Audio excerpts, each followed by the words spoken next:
What's up everyone, I'm Patrick Randomness, and in today's video I'm going to be talking about art.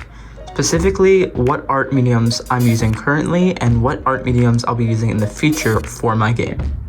So first I want to talk a little bit about my playtest cards. You can see these here, these are blank playing cards. And I basically just use pencil and colored pencil on them to do the art here. There's a bit of a glare, unfortunately. But because I'm using colored pencil and that sort of stuff on it, it's just not really the best medium for this kind of paper. I think like thin Sharpies would probably work pretty well here, or markers, but that's not what I'm using. But I feel like it works well enough and the cards look good enough anyway. So yeah, that's what I've been using for these playtest cards.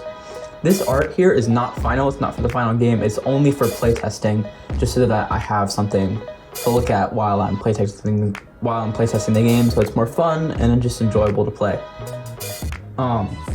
Before I had these playtest cards, I had these prototype cards over here, and those were some of the just like rough sketches of what I was thinking cards would look like. So for example, this is a Vengeance card here, and the Vengeance card in playtest format looks like that. Sorry about the glare, but it kind of evolved a little bit from that. So yeah, I think it turned out pretty cool with that one. So that's an example of how the art kind of leveled up from prototype to playtest. So recently I just sharpened all my colored pencils because I was bored, and I organized them all by color, and I think that looks very nice. Those aren't actually not the same colored pencils I've been using on these playtest cards, but I will probably start using those on the playtest cards because for a while I had been using these Crayola twistable pencils, which are nice because you don't have to sharpen them at all. You can just twist out the thing at the end, so that it's way easier to use them a lot. So I've been using these, but now I'm probably going to switch to these for the playtest cards.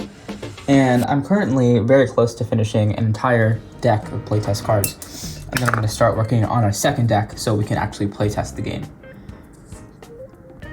So for the final art on cards, this is the art that will be on cards in the final deck when I actually buy them from the Game Crafter.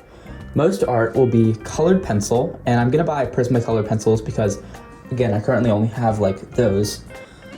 But for the final art, I'll be using Prismacolor pencils, and then I'm going to outline it with these Micron pens. They're really nice for stuff like this, and it just brings out the drawing. So this is an example. This is my first final art card that will be in the first set, and yeah, so that's kind of how art will turn out. This is probably not my best artwork I've ever done, so I have a feeling most of the arts will look better than this, but this is just an example. You can see, if you look closely, I kind of traced out some stuff in pencil, like rough sketch, and then I outlined it with the Micron pen, and then I finished with the colored pencil. So yeah, that's just kind of how I'll probably do the final art. I'm really kind of new to colored pencils. Not really new, but I don't use them a lot. Most of my art is just sketches. I don't do a lot of color because usually my art doesn't go this far where it needs to have a lot of color. But for this sort of thing, I'm going to be experimenting with blending and gradients and all sorts of stuff that I really don't have that much experience yet with, but I'm hoping to kind of level up my skills with that, so that'll be kind of fun.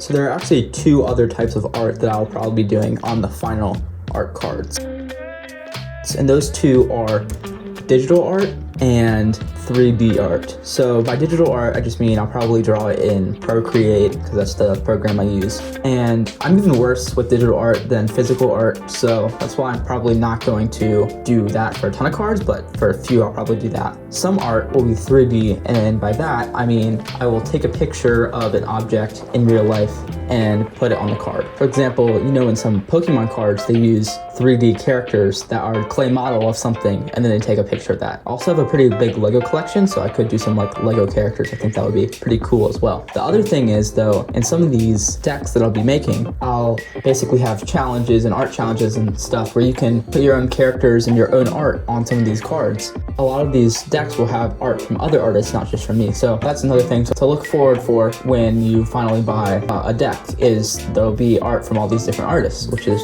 really cool. So for the final bit of this video, I kind of just wanted to talk a little bit about some of my previous art that I'm proud of and just different arts and stuff. So you kind of know like my art background, I guess, going into this game. So here's some more art. This is a map I made for D&D. This is art I made for I think it was September 3rd, 2025, right when Silk Song was about to release, the day after, and I was so excited. This one was an art for another TCG I'd been making a while back, but I barely got anywhere with that. I'll show a couple pictures from that TCG as well in a second.